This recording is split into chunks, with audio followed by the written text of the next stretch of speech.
Hordoftoota YouTube channel keenya hundumti keessanuu bagga nagaan dhuftan. Ana dhufu isin jedhee ana dhufu. Har'a qophii isin qopheessee jira. Hanga xumuraatti nu waliin tura isin jedha. Qophii baay'ee ajaa'iba. Bohaarsoo koffalchiisoo YouTube channel keenya warri subscribe goone subscribe godhe. Like har'a qophii ani isin dhiyeessi qophii namni tokko saayinsiistiin addunyaa kanarra jiru tokko qorannoo biraan ga'e. Ani isin dhiyeessi. Saayinsiistiin hanga ammaa waa'ee kana tokko dubbatan jiru. Ana man innis qorannoon ani itti gaggeesse maal seetanii namni guyyaatti yeroo meeqa dhufuu danda'a? Qorannoo hanga ammaatti gaggeeffame hin beekne. Ajaa'ibaadha kun. Qorannoon ani gaggeesse namni guyyaatti yeroo 10 hanga 15 dhufuu danda'a. Ajaa'iba kana dhageessanii beektan? 10 hanga 15 jechuudha. Guyyaatti yeroo kana yeroo dhufu kana yeroo takka yeroo dhufu namaaf irraa daqiiqaa 10 tureef deebi'a. Foonni akka bira hin geenyeef daqiiqaa 10 guba jechuudha. Yeroo daqiiqaa 10 gubee deebi'u kanatti yeroo takkoof daqiiqaa 10 yeroo gube yeroo 10 yoo dhufe daqiiqaa meeqa gubame? Daqiiqaa 100 dhufuudhaaf jedhee daqiiqaa 100 yoo dabarsu ajaa'iba nama. Sa'a tokkoof daqiiqaa 40 dhufu irratti dabarsa. Ilmi namaa kun akka qorannoon an gaggeessatti saayinsiistiin kana ibsa jira beektanii? Saayinsiistiin tokko waa'ee kana lafa godhee jira. Yoo jiraate mee koomentii jalatti barreessi.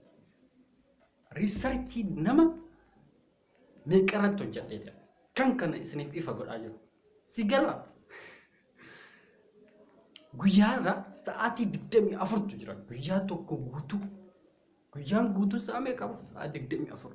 Sa'a 24 keessa namni yeroo guyyaa tokkotti yeroo 10 yeroo dhufu daqiiqaa 10 namarraa adda bahee qilleensa faalesan namarraa fagaatee daqiiqaa 10 turee deebi'a. Yeroo daqiiqaa 10 turee deebi'utti umrii keetirraa guyyaatti sa'aatii tokkoof daqiiqaa 40 dhuufurratti gubaa jirta jechuudha. Kana beektaa? Kana mee hanga ammaatitti of yaaltee jirta? Of gaafattee? Of gaafadhu.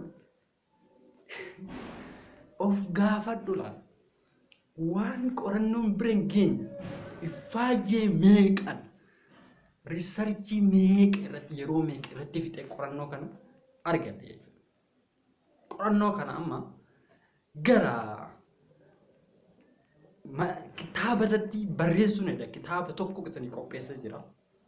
Namni guyyaatti sa'a tokkoof daqiiqaa 40 dhufu irratti fixa jechuun ati maal jechuudha?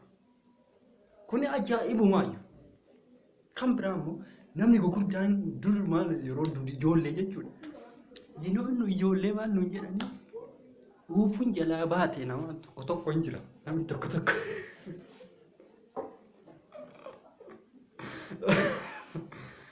Duutasa dhuufuun jalaa baate yoo nu kolfina hin kolfina ijoollee yeroo turetti waa'ee qorannoo kanaa yeroo gaggeessanitti jechuudha. Maal faranjiin yeroo dhuftu luka ol qabattee dhufti. Maaltu isin kolfisiisan jedha. Isoo dhufu qabachuu dadhabaniiti. Kan biraa nyaata akka baaqilaa kana agarte baaqilaa nyaannaan dhufaatuma oolta garuu akka 15 dhufuu dandeessa. Gaafa baaqilaa nyaatu yeroo garuu 15 dhufte sa'aatii 2 wayi guyyaatti sa'a 2 wayi balleessita jechuudha. Umrii keetirra waan akkana kanarraa fagaadhu.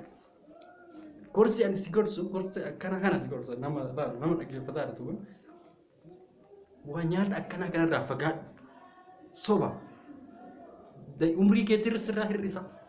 Ati yeroo 15 yeroo dhufte nama daqiiqaa 10 yoo namarraa fagaattee deebite umrii keessa irraa irraa nyaata kanarraa fagaadhu. Sitti beeka.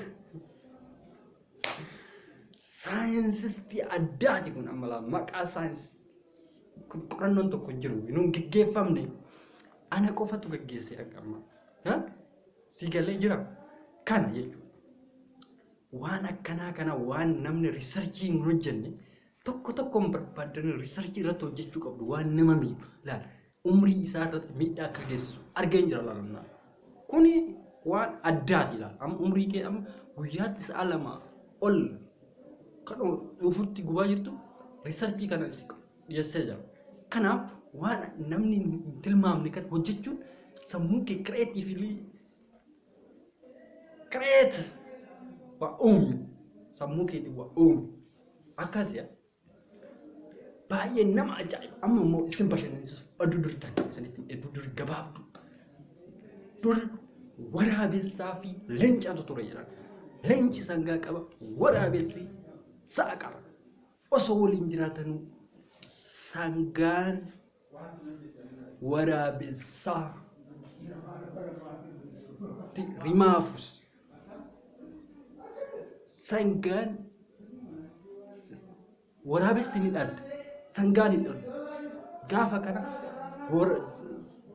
leenci sangaa waan qabuuf dildhuu waraabessaa fuudhee hudduu sangaa keessa kaa'ee sangaan kiyyenaa dhale jedhee waan hin jirre uumu jaarsummaa hunda waamanii bineensonni hundi dhufanii qamaleen qoftafte qamaleen gaafa dhufte maaf turte jedheen leenci yeroo gaafatu ara lafatu baqaqee hodhaan ture kanaaf lafa durtu baqaqaa jette waraabee